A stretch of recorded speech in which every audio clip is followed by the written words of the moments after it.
Call the police. Tell the sheriff I shot him. Tell him he's still on the loose. Is this some kind of joke? I've been trick-or-treated to death tonight.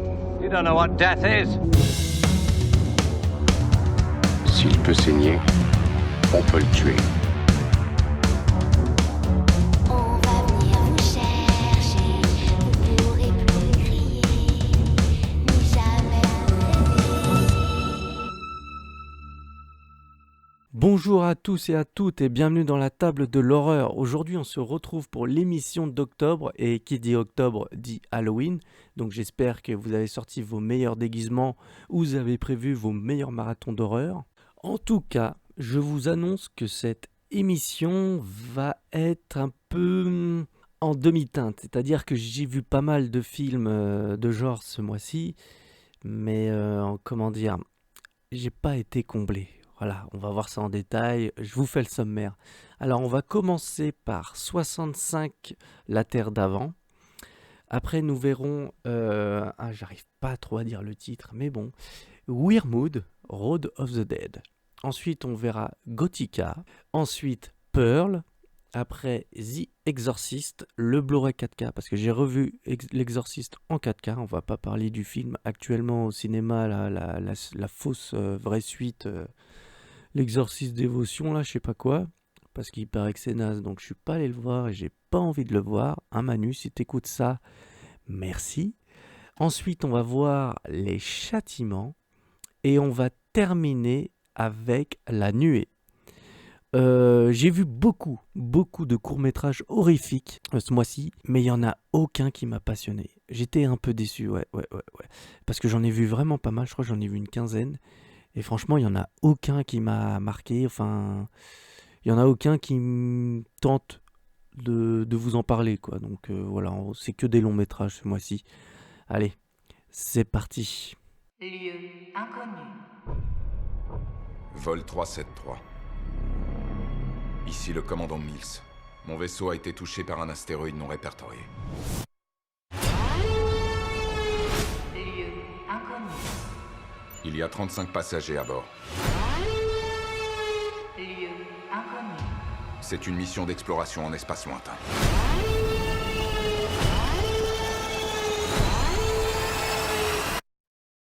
Envoyez des secours.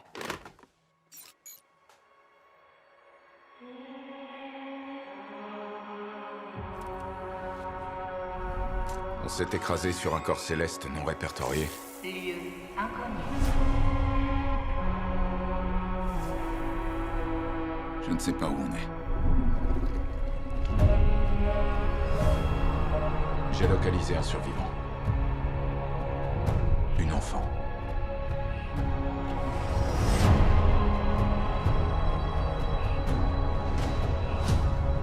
L'atmosphère est respirable. Il y a une forme de vie alien.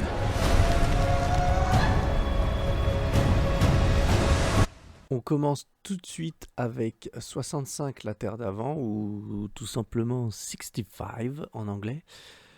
Alors, qu'est-ce que ça raconte ? C'est tout simplement Adam Driver qui incarne un extraterrestre qui s'écrase sur la Terre il y a 65 millions d'années. Pour ceux qui me connaissent, vous savez très bien que Jurassic Park, c'est mon film préféré, que je suis un passionné des dinosaures, que j'adore ça.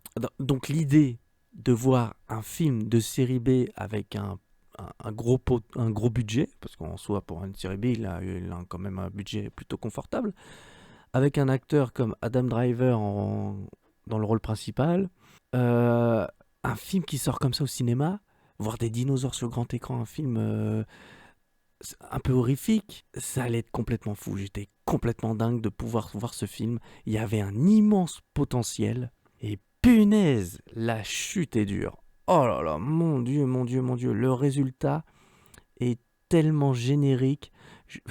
J'étais dégoûté. C'est pauvre, putain. Rien n'est marquant. Et en fait, le film, tu le regardes, et en fait, à la fin, t'as l'impression que ça te laisse un sentiment de vide. Et les décors, il y a pas de vie, genre il y a aucun troupeau de dinosaures, il Il y a que des carnivores, tu vois, que des carnivores, c'est quand même spécial. J'ai aucun herbivore dans le film. Même ça pue le studio, il y a aucun, c'est pas tangible les décors, à part un moment ils sont sur une plage. Et encore là, tu vois, je sais pas, ça fait pauvre. Les dinosaures, les effets spéciaux sont pas catastrophiques, mais les designs des dinosaures, c'est spécial, je sais pas. Trop Jurassic Park mélangé à un aspect monstre pour un peu, tu sais, dénoter, tu vois, pour pas faire pareil. Ils ont fait un truc, mais je sais pas, c'était bizarre. J'étais pas investi. C'est grosse déception, quoi. Tu l'as vu, tu l'as oublié, puis voilà, c'était un film avec un immense potentiel gâché. Visuellement, il y a quelques idées, mais c'est vite expédié. La menace, tu sens pas trop de menace par rapport aux dinosaures, il n'y a pas de tension, je sais pas. J'ai bien aimé le combat final avec une espèce de T-Rex là, je vais pas dire, mais le combat final, tu vois, il y a quelques bonnes idées, il y a un payoff que tu vois venir à 10 000 km, mais bon, il est là, c'est satisfaisant, mais immense déception. J'en attendais beaucoup. Je suis pas allé le voir au cinéma parce que quand tu vois les retours, que tout le monde te dit, bah, ça pouvait être bien, en fait, le concept est bien, mais le résultat n'est pas là. Voilà. Donc, moi, je préfère revoir Sur la Terre des dinosaures, où je vous conseille, et je vais vous faire un petit conseil, je vous conseille de voir Outlander avec, comment il s'appelle, j'arrive pas à dire son nom, Jim Caviezel, là, celui-là qui joue dans Person of Interest, et il y a aussi Ron Perlman dedans. En gros, c'est un mec, un extraterrestre, pareil, qui pourchasse un monstre, mais qui s'écrase avec son vaisseau à l'époque des Vikings. Et après, c'est à peu près le même pitch que 65, sauf que c'est avec des Vikings, et c'est beaucoup mieux, beaucoup mieux. Il y a plus d'action, les personnages sont 1000 fois mieux, voilà. Donc, je vous conseille 1000 fois plus Outlander que 65. Quel gâchis, voilà. Un gâchis. On passe au film suivant.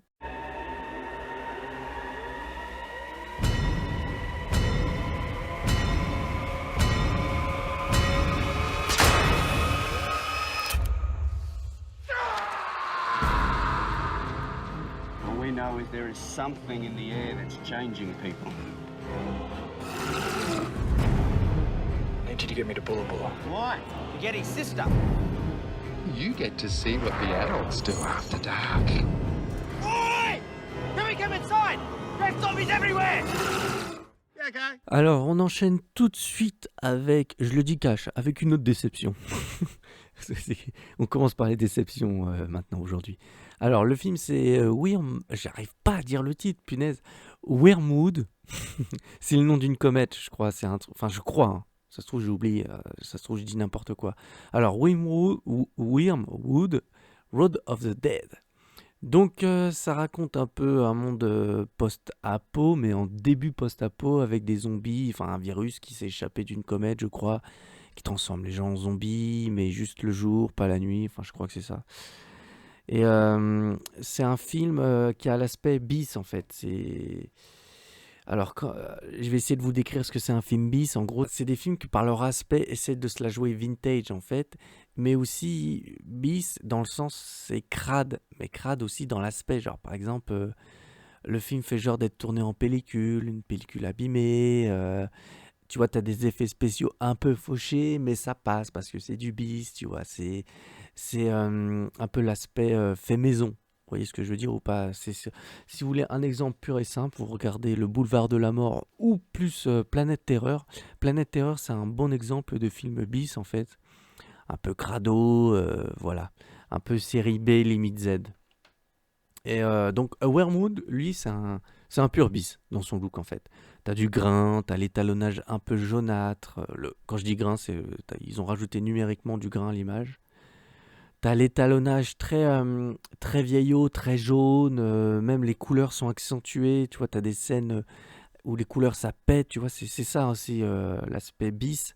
T'as une atmosphère un peu crade et organique, tu vois, par les costumes, les décors et tout ça. T'as aussi les effets spéciaux qui font un peu rater, mais ça passe, tu vois, en fait. Quand tu regardes un film comme ça, tu acceptes ce genre de défaut. En gros, c'est dans le principe du film. Et t'as aussi les acteurs qui sont en roue libre, un peu trop. Par exemple, il y a un espèce de scientifique fou. ça devient relou, quoi. T'as déjà vu ça 1000 fois, c'est chiant, mais même en gros, tous les acteurs, ils sont un peu en roue libre. Il y en a un, je sais pas, t'as l'impression qu'il fait tout le temps, on dirait Chris Rock de Spiral, quoi. C'est tout le temps en surjeu, t'arrives pas à y croire, quoi. Tu crois pas au personnage. T'as pas d'empathie pour eux, enfin, c'est assez spécial, quoi. Tu t'investis pas dans leur périple. J'ai oublié de mentionner que le film, en fait, c'est un mélange un peu de la nuit des morts, du jour des morts vivants avec Mad Max, en fait. C'est très action zombie, avec des scènes de poursuite, etc. L'histoire, en vrai, elle est pas ouf. Elle est pas ouf. En gros, elle est constituée de plusieurs refs, en fait. C'est plaisant à voir. Mais bon, voilà, quoi. T'as vite repéré les refs. T'as vu, bon, ils sont pas allés chercher bien loin.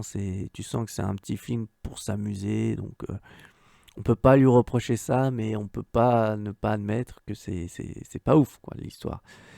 Et les enjeux, ça, c'est bateau. Mais par contre, bon point du film, c'est sa mise en scène. Parce que certes, l'histoire est bateau, le jeu d'acteur, etc. C'est un peu en roue libre. Mais tu sens que la réalisation, par contre, est maîtrisée, quoi. Ça se voit par le montage. Le montage est hyper précis, hyper vif. Il est très nerveux. Et c'est paradoxal parce que tu peux t'ennuyer devant ce film-là. Mais t'es ennuyé parce que les personnages, tu t'en fiches, quoi. Mais t'arrives à tenir parce que le film te tient grâce au montage. Et t'as des bons mouvements de caméra, des fois. Enfin, c'est nerveux, en gros. Et grâce à ça, t'arrives à tenir tout le long du visionnage. Et justement, il y a une suite que j'ai pas encore vue, qui est sur Shadows, et ils ont eu plus de budget, donc je suis pressé de voir ça, ce qu'ils peuvent faire avec plus de budget, parce que tu le sens que le film veut vraiment te faire du Mad Max, mais ça manque, quoi, ça manque. Et en fait, le problème que j'ai eu avec ce film, c'est que je l'ai senti qu'il se voulait trop fun, en fait. Il en fait trop, mais il a pas assez de moyens.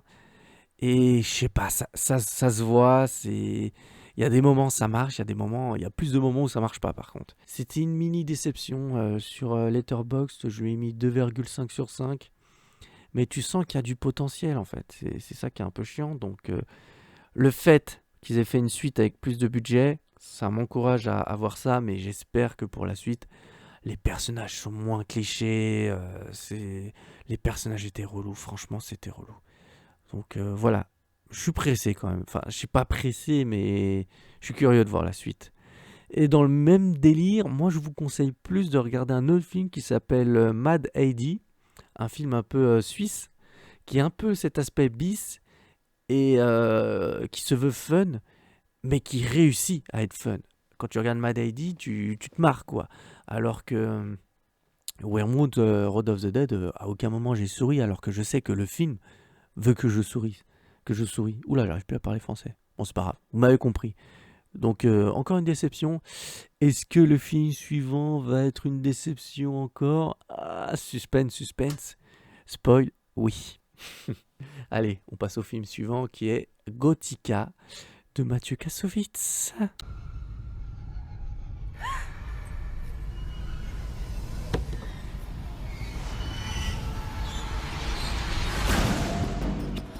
Depuis quand je suis ici? 3 jours. Je veux parler à mon mari. Doug est mort.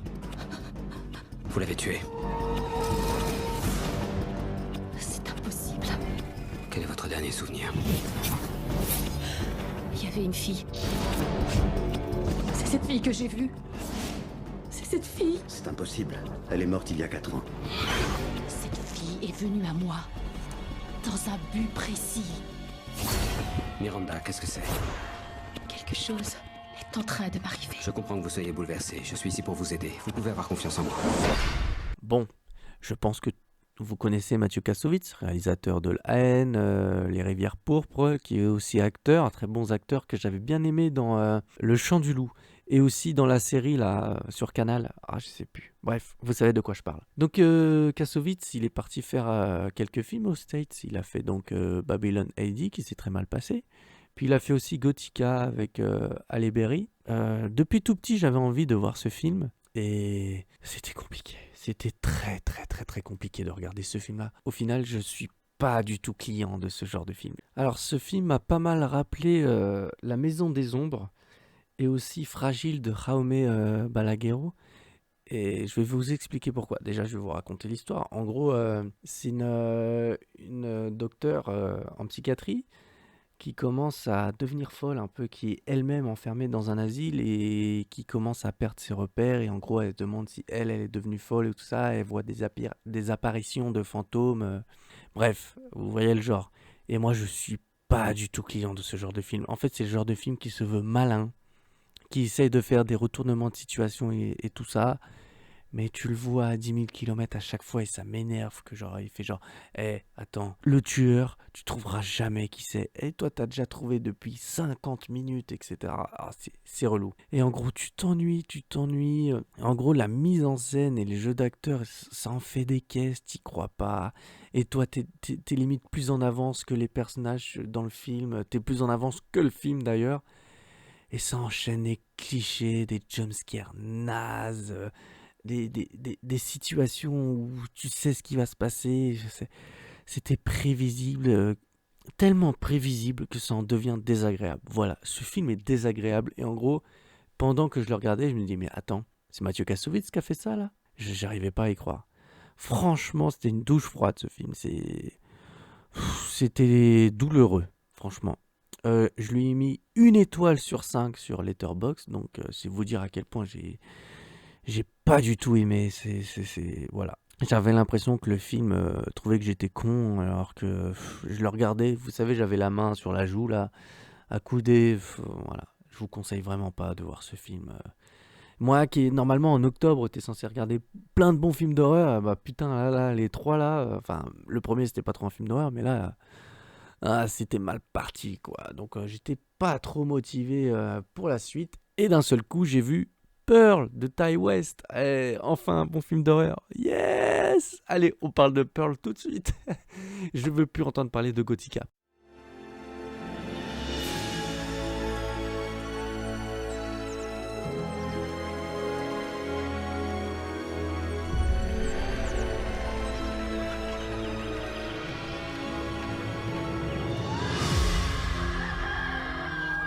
S'il te plaît, Seigneur, fais de moi la plus grande star que le monde ait jamais connue. Pour que je puisse partir loin, très loin de cet endroit. Tu sais, prendre soin de ta famille quand les temps sont durs, c'est admirable. La pure vérité, c'est que tu n'auras qu'une seule vie. Si seulement il pouvait mourir. Pardon? Rien.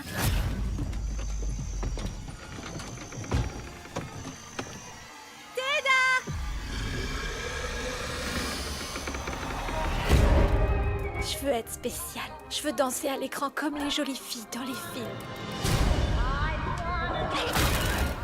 Je ne pourrai pas te laisser quitter cette ferme à nouveau.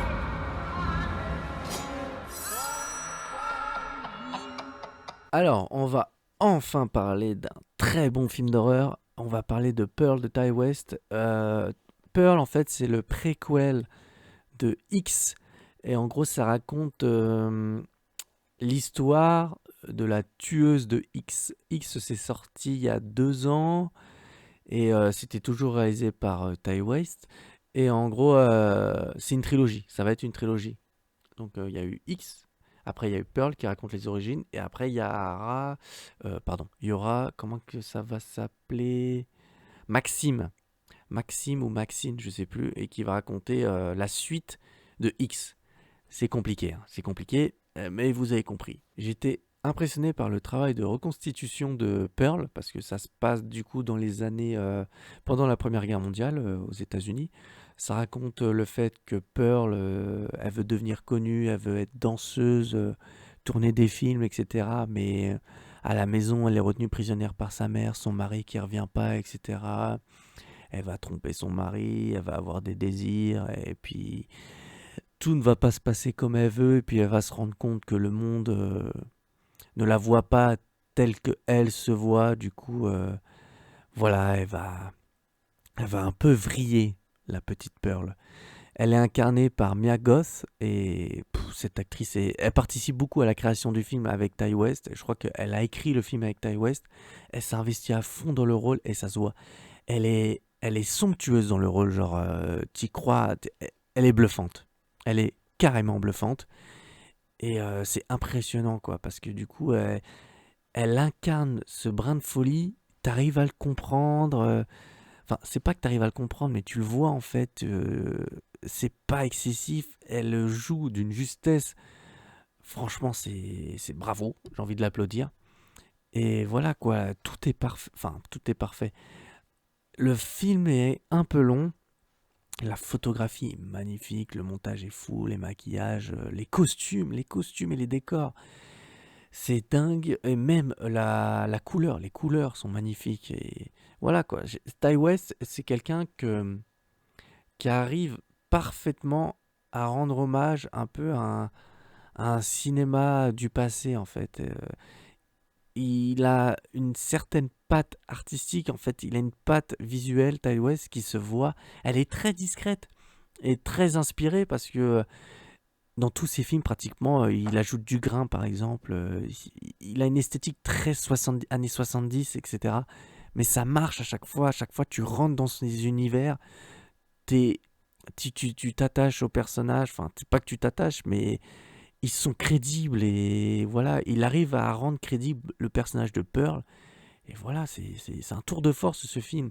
La réussite du film est résumée dans le générique de fin, qui est terrifiant. Ça te met mal à l'aise et ça te décrit parfaitement le personnage de Pearl, en fait. Et c'est ça, le film, il joue avec une espèce de... Tu vois, à tout moment, tu peux vriller dans la folie. Et ce film retransmet bien ça. Et c'est un tour de force. Voilà. Franchement, c'est à voir. Bien sûr, il faut avoir vu X avant. X que je vous conseille, qui est tout aussi bien. J'ai hâte de voir Maxime pour juger la trilogie dans sa globalité. Mais franchement, là, Ty West, ce qui nous sort là depuis 2 ans, franchement, j'adore. Et je vous conseille aussi tous les autres films de Ty West. Surtout The House of the Devil, qui m'a fait des frissons en un plan. Des frissons, genre j'ai eu peur, quoi. Je vous conseille vraiment de voir ça parce que franchement, c'est beau, c'est somptueux, le film est très beau. Pour Halloween, en vrai, c'est un film vraiment pas mal. Si vous aimez pas trop avoir peur, c'est cool. Voilà. Allez, je vous conseille vivement Pearl et on passe à la suite. Hey, where'd this come from? I found it. Well, let's both play. You really don't want me to play? Captain Howdy said no. Who's Captain Howdy? You're gonna die up there. I need reassignment. You're the best we've got. I think I've lost my faith. Is there someone inside you? Sometimes. Who is it? I don't know. Alors, on va aller vite sur le prochain film, car c'est tout simplement l'un des meilleurs films de l'histoire du cinéma et il est tellement connu. On va parler de L'Exorciste que j'ai revu en Blu-ray 4K. Et putain, je vais décrire ce film en un mot, c'est magistral, c'est dingue. En fait, j'ai redécouvert le film encore, j'ai revu des détails. Et pourtant, ça fait pas mal de fois que je le vois. Mais je revois encore des détails. Un truc tout con. Par exemple, au début, Regan fait une structure. Mais en gros, ces structures, j'avais jamais remarqué, mais elle a la même posture. En fait, elle construit une sorte de poupée. C'est pas une poupée, c'est une sorte de statue. Elle a la même forme que la statue de Pazuzu au début du film. Tu vois l'horreur s'immiscer peu à peu dans le quotidien. En fait, c'est ça ce film. C'est une lente construction, une lente mise en place de l'horreur dans le quotidien. Et puis ça grossit, ça grossit, ça grossit. Puis ça t'arrive dans la gueule et ça fait le climax avec l'exorcisme final qui te terrifie et tout ça. Donc j'ai redécouvert ce film encore une fois. J'ai revu quelques petits détails qui rendent le film encore plus effrayant. Alors je vous conseille de voir la version cinéma qui transparaît bien cet aspect de la longue montée en puissance de l'horreur, en fait. Parce que la version entre guillemets director's cut, parce que William Friedkin, paix à son âme, lui-même dit que la version cinéma c'est la meilleure. La version director's cut, en fait, elle est trop directe. En fait, c'est une sorte de montagne russe. Alors que le montage cinéma, en fait, c'est crescendo. En fait, et ça monte, ça monte, ça monte, ça monte petit à petit. Et ça arrive à la fin, et boum, tu te prends tout dans la gueule, quoi. Et je pense que c'est ça qui manque aux films de possession actuels, à part peut-être l'exorcisme d'Emily Rose et le dernier exorcisme. Sinon, tous les autres films de possession, genre Le Rite et consorts, n'arrivent pas à faire monter petit à petit la pression, en fait. C'est ça qui rend, je pense, l'exorciste si unique et si marquant, c'est qu'il prend le temps de t'installer ces petites routines de la famille aimante, parfaite et tout ça. Et puis petit à petit, il y a des petits trucs qui font que tu dis, il y a quelque chose qui cloche ici, il y a quelque chose qui cloche ici. Genre un petit bruit ou par exemple un jouet qui est en forme de la statue de Pazuzu. Des trucs que tu peux pas voir au début. Mais le film, il y a ces petits détails, petit à petit, ces petits visuels qui s'imprègnent dans ta tête, qui fait monter peu à peu la tension, quoi, l'horreur.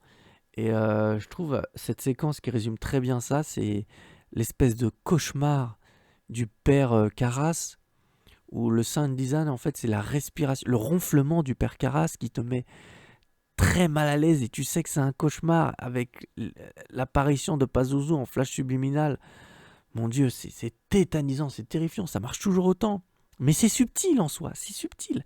T'as pas de putain de jumpscare sonore qui vient te faire sauter du siège et tout ça. C'est le film rentre lentement dans ta tête, il s'imprègne dans ta tête. Et voilà, 1973 est toujours indémodable, insurmontable. Voilà, à revoir franchement, re-regardez-le.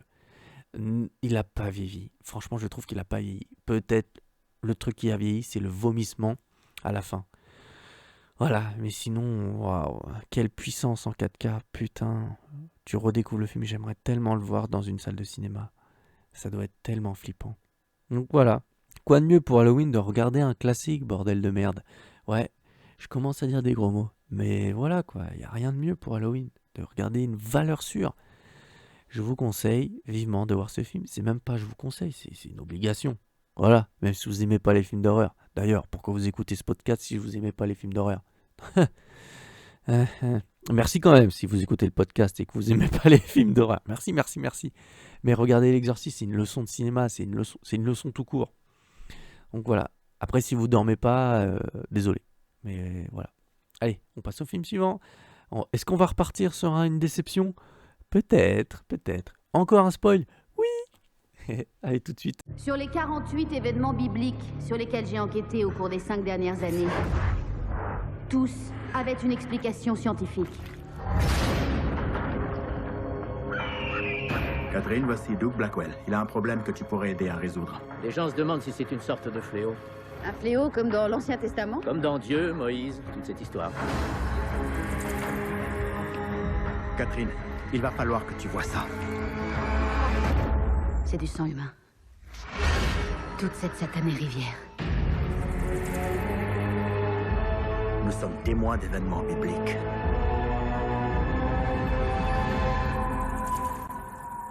Alors, le prochain film s'appelle Les Châtiments. C'est réalisé par Stephen Hopkins, qui est un réalisateur que j'apprécie, parce qu'il a fait Predator 2, que j'adore Predator 2. Il a fait aussi Freddy 5, et j'aime bien Freddy 5.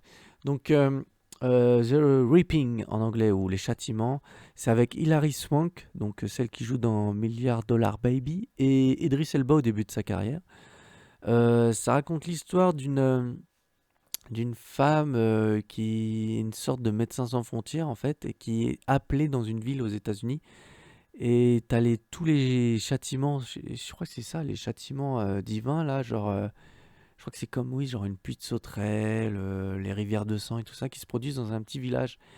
Et donc elle va là-bas pour enquêter, elle va se rendre compte que cette ville cache quelque chose, que les trucs ne sont pas là pour rien, que ça se passe vraiment. Bref. Et ce film-là, je l'ai vu, il est sorti en 2007. Et je crois que je l'ai vu en 2007, hein, en vidéoclub et tout ça. J'en gardais un mauvais souvenir. Dans mes souvenirs, je me souviens que je m'étais ennuyé. Je l'ai revu, je me suis dit, bon, ça se trouve c'était un mauvais souvenir, ça se trouve ça vaut le coup, parce que je me souvenais que la bande-annonce à l'époque, t'avais des visuels forts, genre la rivière de sang et tout ça, donc c'était fort. Je me suis dit, ça se trouve, j'étais petit, j'étais pas concentré, et voilà quoi. J'ai pas jugé le film à sa juste valeur quand j'avais 10 ans. Je l'ai revu. Et bordel, ça était encore plus ennuyeux que dans mes souvenirs. sauf que maintenant c'est pire. Parce que maintenant je remarque à quel point le film est laid. C'est dégueulasse. Les effets spéciaux sont dégueulasses. Le propos du film est lourd. Bordel. À mon avis, c'était déjà lourd en 2007. Mais là, c'est encore lourd. C'est quoi le propos du film? Il faut retrouver sa foi. Et voilà. Il faut retrouver la foi en Dieu pour gagner. Oh, c'est chiant. Je suis sûr en 2007 c'était déjà chiant, mais là c'était chiant. Oh là là.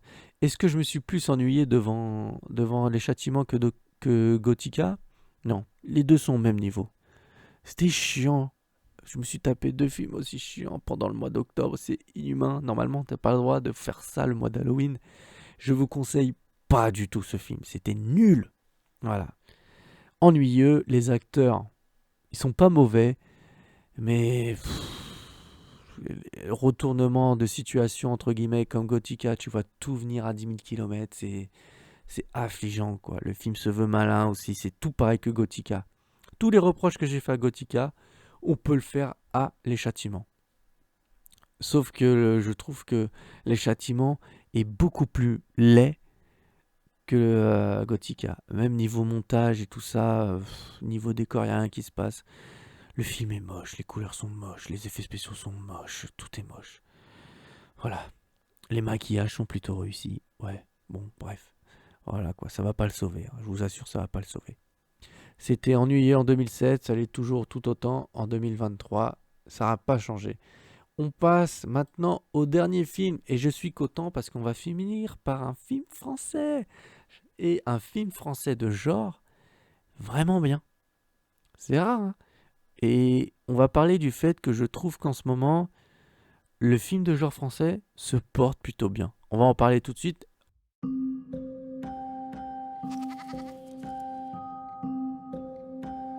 Gaston, t'es sur le coup là? Ouh, elle m'aime.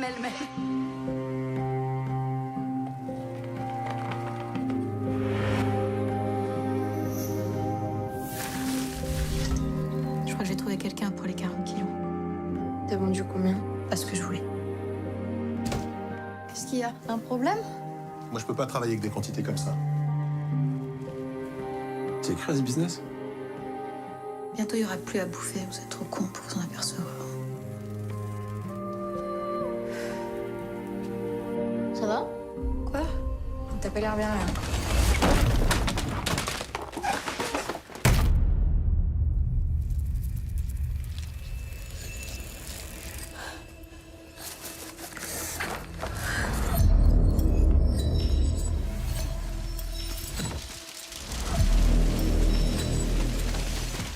Le dernier film de cette émission sera donc La Nuée. C'est réalisé par Juste Philippot, qui a sorti un autre film cette année, Acide, avec Guillaume Canet, qui a l'air plutôt pas mal. Donc je l'ai loupé au cinéma, je crois. Quel dommage. Donc je suis pressé de voir Acide, parce que le pitch me donne très envie. Mais bon, là on va parler de La Nuée. Donc La Nuée, ça raconte l'histoire d'une mère célibataire qui a 2 enfants, qui s'occupe en fait d'un élevage de sauterelles. Et un jour, ces sauterelles vont goûter le sang humain. Et en fait, elle va se rendre compte que les sauterelles se reproduisent mieux, qu'elle arrive mieux à faire ses récoltes depuis que les sauterelles ont goûté le sang humain. Et là, vous voyez le truc venir. En gros, elle va s'utiliser elle-même pour faire grandir ses sauterelles, augmenter sa plantation, etc. Et ça va se barrer en couille, j'en dis pas plus. Je vous laisse la surprise. Donc, comme je vous ai dit, c'est un film de genre français. Et déjà, c'est maîtrisé et c'est soigné. Et le mieux, c'est que c'est crédible, en fait. T'y crois. Et il y a plusieurs bons points, du coup, que je vais vous énumérer. Déjà, j'aimerais souligner le soin apporté au décor, en fait. Le film possède une ambiance très réussie par ses décors, en fait. Et tu sens que c'est pas en studio, c'est en décor naturel. Je parle souvent des décors, mais je trouve que c'est hyper important pour rendre le film crédible, en fait. Si tes personnages sont placés dans un décor auquel tu vois que c'est faux, tu croiras pas au film. Alors que là, tu sens que c'est une vraie maison en dur.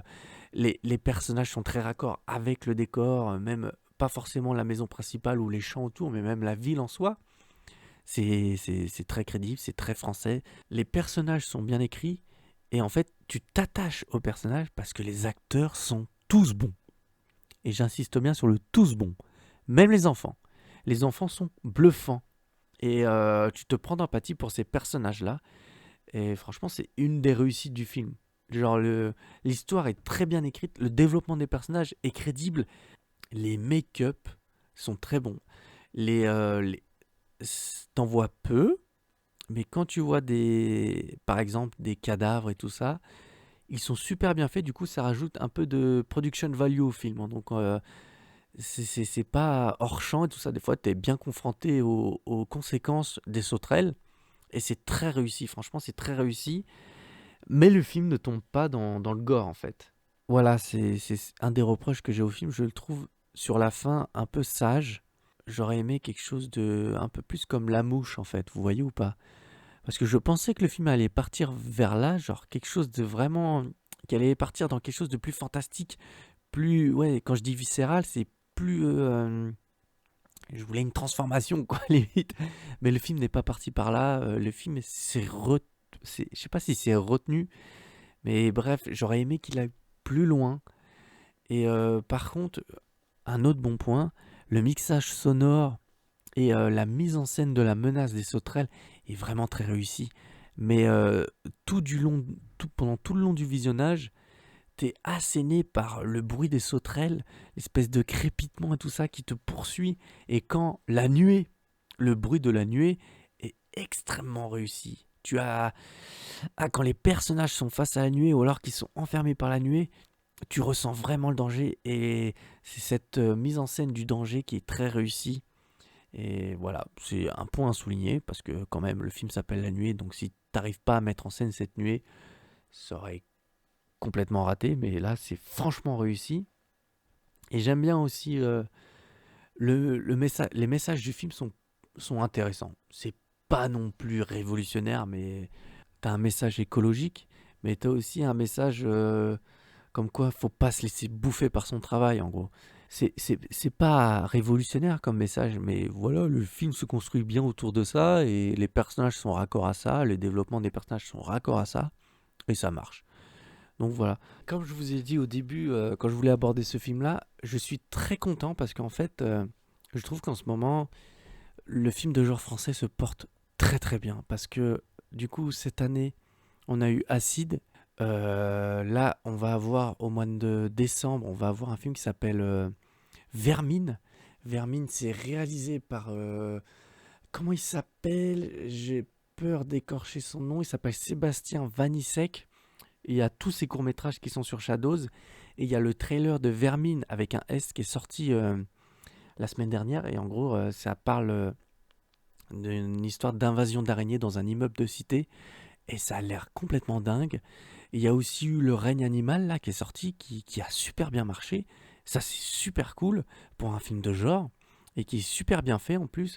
Parce qu'en fait, c'est ça en fait le truc. Il y a une vague de cinéma de genre en ce moment en France. Mais c'est du cinéma de genre soigné, ça a l'air. Et il y a aussi en novembre, il va y avoir Gueule Noire de Mathieu Turi. Le mec qui a fait... il a fait Hostile et il a fait aussi... Comment il s'appelle attendez, Méandre. Le Méandre où t'as une actrice... t'as une femme qui est coincée dans une sorte de conduit d'aération... Enfin, pas un conduit d'aération, mais une sorte de tunnel sans fin et elle doit se déplacer accroupie. Et je sais pas, en ce fin d'année, on est quand même assez gâtés au niveau film de genre français. Alors du coup, je vous encourage à vivement aller voir ce genre de film. Par exemple, Le Règne animal, je crois qu'il est encore en salle. En novembre, on a Gueule Noire, qui est une sorte de The Descent, mais à la française. Et puis après, on a un film d'araignée. Je sais pas si vous vous rendez compte, un film d'araignée français. Trop bien. Je suis très content de finir cette émission d'octobre sur cette note... très très très optimiste. Donc j'espère que vous allez passer un bon Halloween. J'espère que cette émission va sortir le 31 octobre, pile poil pour Halloween. J'espère de tout cœur. Donc voilà, je vous souhaite de frissonner ce soir ou même les autres jours. Hein. Regardez beaucoup de films d'horreur, faites-vous peur, c'est bon pour la santé. Et on se retrouve pour l'émission de novembre. Allez, ciao tout le monde!